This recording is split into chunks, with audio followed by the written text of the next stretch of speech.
Hello everyone, welcome to my channel. So आज की इस वीडियो में हम क्लास 11 साइकोलॉजी के chapter methods of inquiry in psychology के बारे में पढ़ेंगे।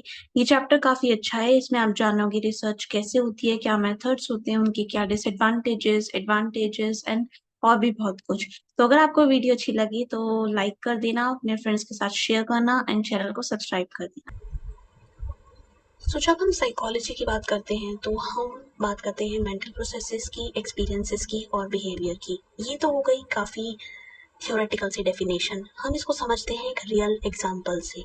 इमेजिन करो एक लड़की को जिसका नाम है दीप्ति और वो अटेंड कर रही है मीटिंग जो कि ऑनलाइन हो रही है और रिलेटेड है उसके वर्क प्लेस से।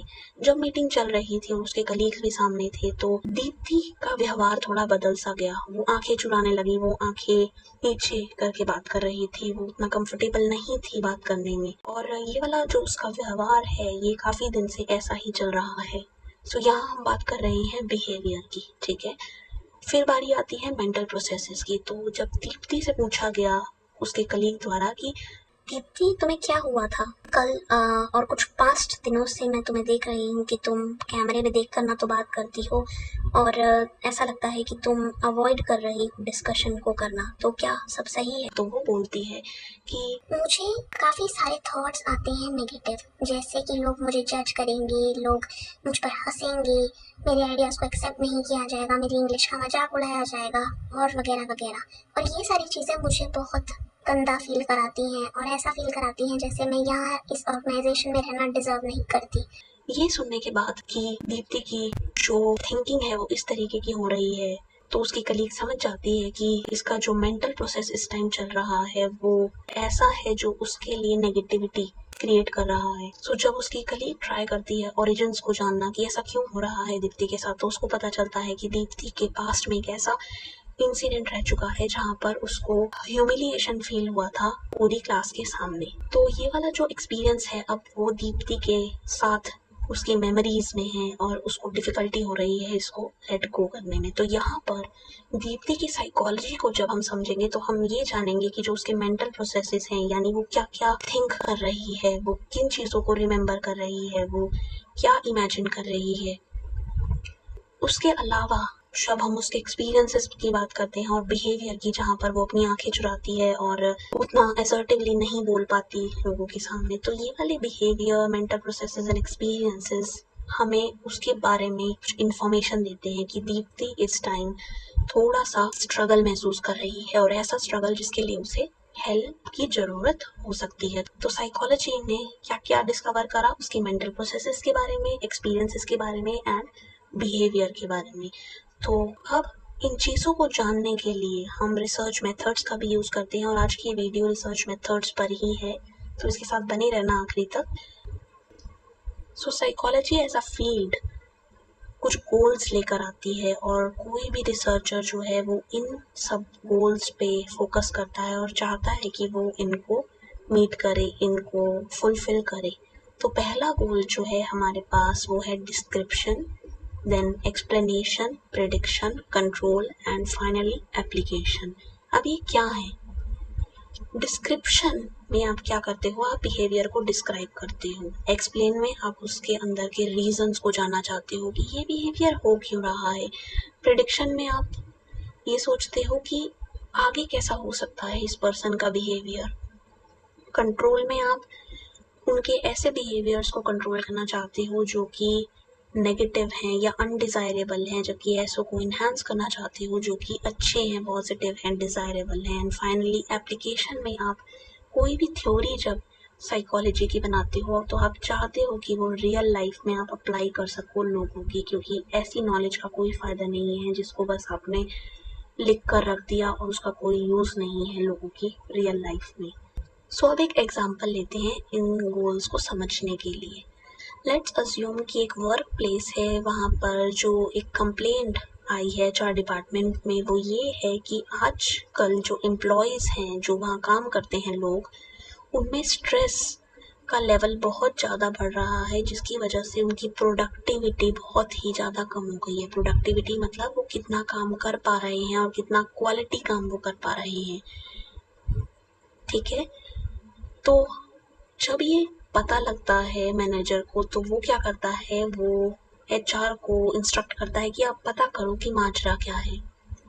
एचआर सब लोगों के साथ अलग अलग मीटिंग करता है और उनसे पूछता है कुछ सवाल कि आपको वर्कलोड तो नहीं हो रहा, टाइमिंग कैसे लग रहे हैं, कलीग्स कैसे लग रहे हैं, आपस में आप बातें करते हो नहीं करते हो, और स्ट्रेस किस टाइप का हो रहा है आपको यहाँ, बहुत डिफ़िकल्टी तो नहीं है टास्क में, बहुत सारी बातें वो जानना चाहता है। तो ऐसे में जब वो लोगों से मीटिंग करता है और उनसे एक कागज़ पर लिखवाता है कि आपको क्या-क्या प्रॉब्लम्स महसूस हो रही हैं, वो आप यहाँ लिख दो, और वो ये जान पाता है कि ये बिहेवियर्स जो हैं उसके एम्प्लॉयज़ दिखा रहे हैं। तो यहाँ पर बस डिस्क्रिप्शन हमें मिल रहा है। अभी तक हमें ये नहीं पता लगा है कि इस चीज़ का रीज़न क्या है, क्यों हो रहा है ये एम्प्लॉयज़ के साथ कि उनका जो है स्ट्रेस लेवल बहुत हाई हो गया है, मोटिवेशन गिर गया है और उसकी वजह से प्रोडक्टिविटी जो है वो कम हो गई है। तो डिस्क्रिप्शन में उसके पास बस इतनी ही जानकारी आ पाती है कि एम्प्लॉयज़ जो हैं वो क्या-क्या चीज़ें एक्सपीरियंस कर रहे हैं, कौन-कौन से बिहेवियर्स वो दिखा रहे हैं। फिर आता है एक्सप्लेनेशन। यहाँ पर एचआर डिपार्टमेंट को पता लगता है कि हमारे जो 5-6 एम्प्लॉयज़ हैं उनको ये वाली स्ट्रेस की प्रॉब्लम ज़्यादा हो रही है। क्यों? क्योंकि वो जो कोपिंग यूज़ कर रहे हैं, जिस तरीके से वो स्ट्रेस से डील कर रहे हैं, वो सही से काम नहीं कर रही। तो ये ऐसे एम्प्लॉयज़ हैं जो ब्रेक नहीं लेते, और ब्रेक ना लेने की वजह से वो at the end of the day and at the end of the week बहुत ही ज़्यादा एग्जॉस्ट फील करते हैं। वो ऐसा फील करते हैं कि उनके पास एनर्जी नहीं है काम करने की, और फिर वो काम उतना ध्यान से नहीं कर पा रहे।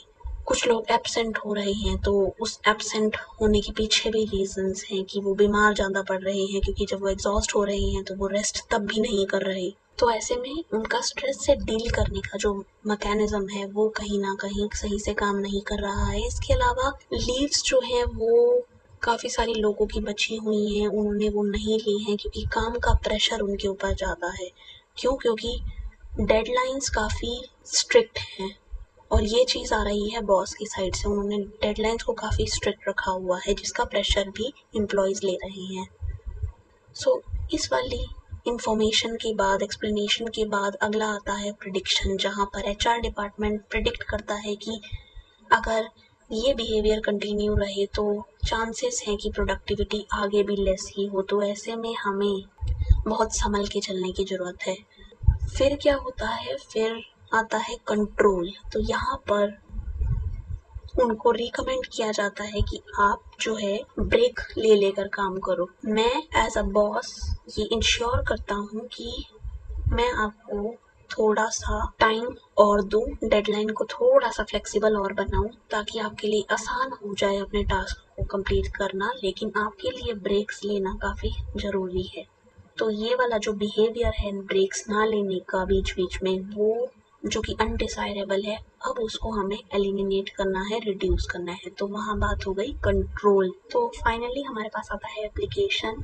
एम्प्लॉयज़ की स्ट्रेस को रिड्यूस करने के लिए उस ऑर्गेनाइजेशन ने काफ़ी वर्कशॉप्स भी कंडक्ट की थी, जहाँ पर लोग आए थे और उन्होंने बाकी लोगों को ये इन्फॉर्मेशन दी थी कि स्ट्रेस से कैसे बचें और कैसे इसे डील करें, क्या क्या कोपिंग मैकेनिज्म लगाएं। तो आप मेडिटेशन सेशन रख सकते हो, डीप ब्रीदिंग कर सकते हो, काउंसलिंग ले सकते हो। तो ये सारी चीज़ें कंपनी अब प्रोवाइड कर रही है अपने एम्प्लॉयज़ को।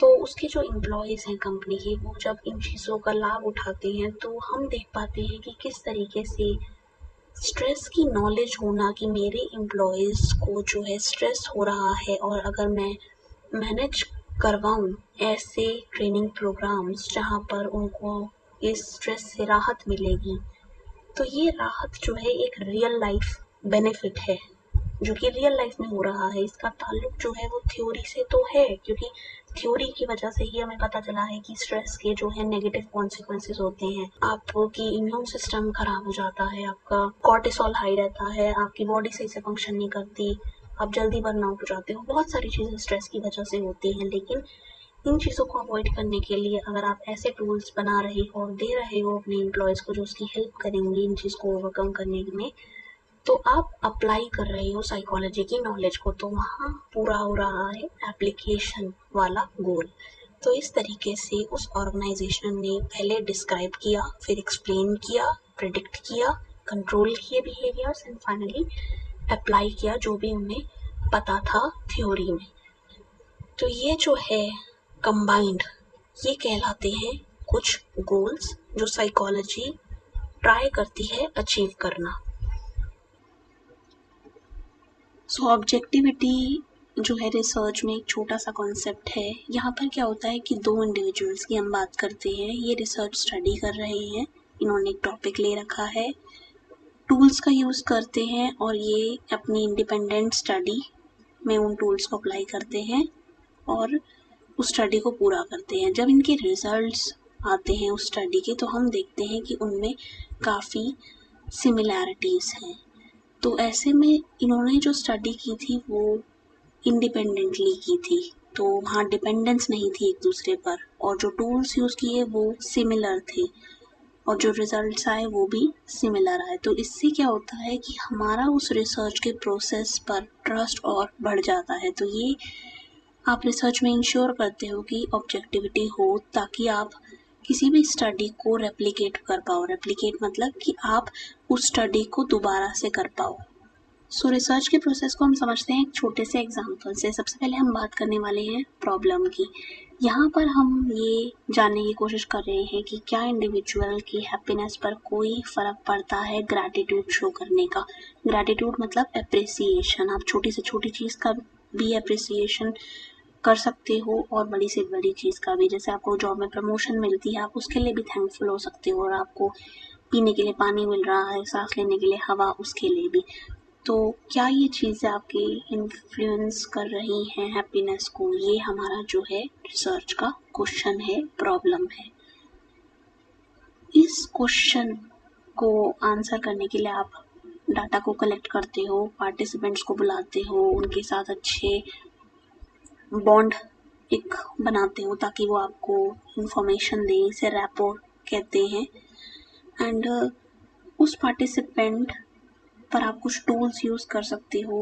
तो यहाँ पर जब हम हैप्पीनेस के बारे में बात कर रहे हैं तो हम हैप्पीनेस से रिलेटेड टेस्ट पर्सन को देंगे और उनसे जानेंगे कि उनका करंट हैप्पीनेस लेवल क्या है।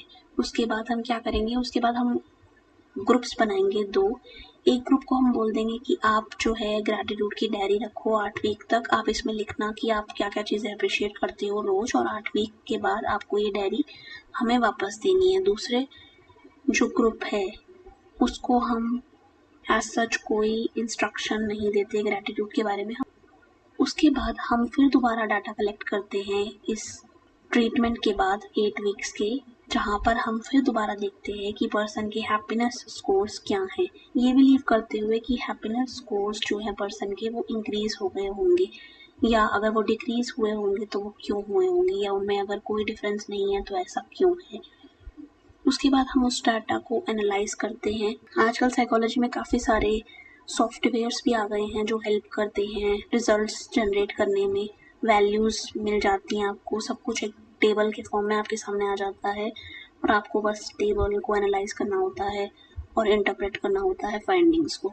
उसके बेसिस पे आप कंक्लूजन निकालते हो। तो अगर आपने देखा कि हैप्पीनेस के स्कोर्स जो हैं वो बढ़ गए हैं ग्रैटिट्यूड वाले ग्रुप के जिन्होंने 8 वीक्स तक डायरी रखी थी, तो यहाँ पर आप बोल सकते हो कि ग्रैटिट्यूड राइटिंग ने वर्क किया है। जिन लोगों ने डायरी रखी उन्होंने अच्छा परफॉर्म किया। तो ऐसे में ग्रैटिट्यूड एक इफ़ेक्टिव टेक्निक है जो आप अप्लाई कर सकते हो अगर आप खुश रहना चाहते हो। तो अगर आप इस स्टडी से उतना इन्फ्लुएंस ना हुए होते और ऐसा होता कि इसने कुछ एडिशनल क्वेश्चंस जनरेट किए होते कि क्या ग्रैटिट्यूड हमेशा हेल्प करता है, या ऐसे भी सर्कमस्टांसेस हो सकते हैं जहाँ पर ग्रैटिट्यूड बैकफायर करता है और पर्सन जो है वो उतना हैप्पीनेस नहीं एक्सपीरियंस कर पाता। तो इस तरीके के क्वेश्चंस अगर आपके दिमाग में दोबारा से आने लग जाते हैं तो वो बन जाती है अगेन आपकी प्रॉब्लम, और फिर से ये वाला प्रोसेस आप दोहराते हो।